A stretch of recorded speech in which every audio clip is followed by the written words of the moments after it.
ജെറമിയ പ്രവാചകന്റെ പുസ്തകത്തിൽ നിന്നുള്ള വായന 3-ാം അധ്യായം 17 മുതൽ 25 വരെയുള്ള വചനങ്ങൾ. കർത്താവേ, യൗവനം മുതൽ ഇന്നേ വരെ ഞങ്ങൾ പാപം ചെയ്തു പോയി, ഞങ്ങളെ സ്വീകരിക്കണമേ. പാർട്ട് 3, 17-ാം വചനം. കർത്താവിൻ്റെ സിംഹാസനമെന്ന് അന്നു ജെറൂസലേം വിളിക്കപ്പെടും. സകല ജനതകളും അവിടെ കർത്താവിൻ്റെ നാമത്തിൽ സമ്മേളിക്കും. ഇനി ഒരിക്കലും അവർ തങ്ങളുടെ ദുഷ്ടഹൃദയത്തിൻ്റെ ഇംഗിതങ്ങൾക്ക് വഴിപ്പെടുകയില്ല. ആ ദിവസങ്ങളിൽ യൂദാ കുടുംബം ഇസ്രായേൽ കുടുംബത്തോട് ചേരും. അവർ ഒരുമിച്ച് വടക്കുന്ന് പുറപ്പെട്ട് നിങ്ങളുടെ പിതാക്കന്മാർക്ക് അവകാശമായി ഞാൻ കൊടുത്ത ദേശത്തു വരും.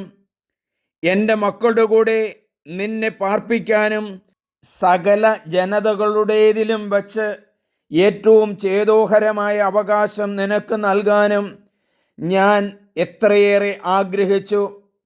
എൻ്റെ പിതാവേ എന്ന് നീ എന്നെ വിളിക്കുമെന്നും എൻ്റെ മാർഗം നീ ഉപേക്ഷിക്കുകയില്ലെന്നും ഞാൻ പ്രതീക്ഷിച്ചു.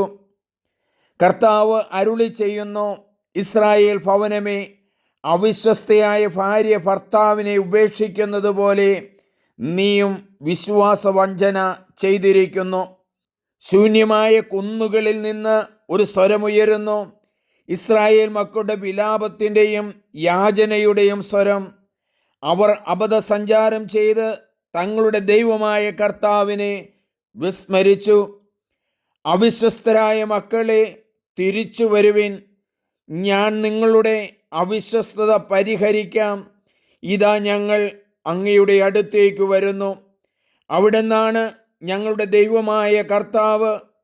കുന്നുകളും അവിടെ നടന്ന മധുരോത്സവവും വ്യാമോഹമായിരുന്നു. ഇസ്രായേലിൻ്റെ രക്ഷ ഞങ്ങളുടെ ദൈവമായ കർത്താവിൽ മാത്രം. ഞങ്ങളുടെ പിതാക്കന്മാർ അധ്വാനിച്ച് നേടിയ സർവവും, ആടുമാടുകളും പുത്രീപുത്രന്മാരെല്ലാം ഞങ്ങളുടെ യൗവനത്തിൽ തന്നെ ലജ്ജാകരമായ വിഗ്രഹാരാധനയ്ക്ക് ഇരയായി തീർന്നു. ലജ്ജാവിവശരായി ഞങ്ങൾ സാഷ്ടാംഗം പ്രണമിക്കട്ടെ. അപമാനം ഞങ്ങളെ ആവരണം ചെയ്യട്ടെ. ഞങ്ങളും ഞങ്ങളുടെ പിതാക്കന്മാരും യൗവനം മുതൽ ഇന്നുവരെ ദൈവമായ കർത്താവിനെതിരെ പാപം ചെയ്തു. ഞങ്ങളുടെ ദൈവമായ കർത്താവിനെ ഞങ്ങൾ അനുസരിച്ചില്ല. നമുക്ക് പ്രാർത്ഥിക്കാം.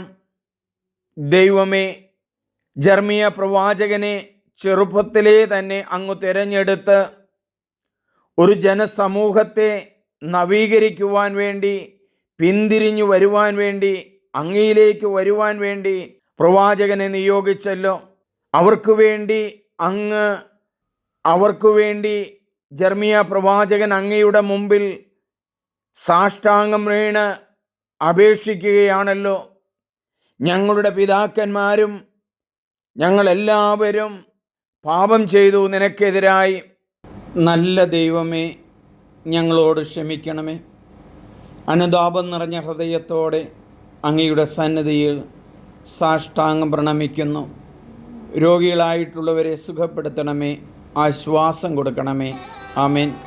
ഏറ്റവും പ്രിയമുള്ളവരെ, നിങ്ങളെല്ലാവരും ഇത് മറ്റുള്ളവർക്ക് ഷെയർ ചെയ്യണം, സബ്സ്ക്രൈബ് ചെയ്യണം. ദൈവവചനം മറ്റുള്ളവരുടെ ഉള്ളിലേക്ക് ചെന്ന് രക്ഷിക്കുന്ന ദൈവത്തിൻ്റെ ആ സ്പർശനം അവർക്കും ലഭിക്കട്ടെ. എൻ്റെ പേര് സണ്ണി വർഗീസ് പുൽപ്പറമ്പിൽ. ദൈവമേ, നന്ദി.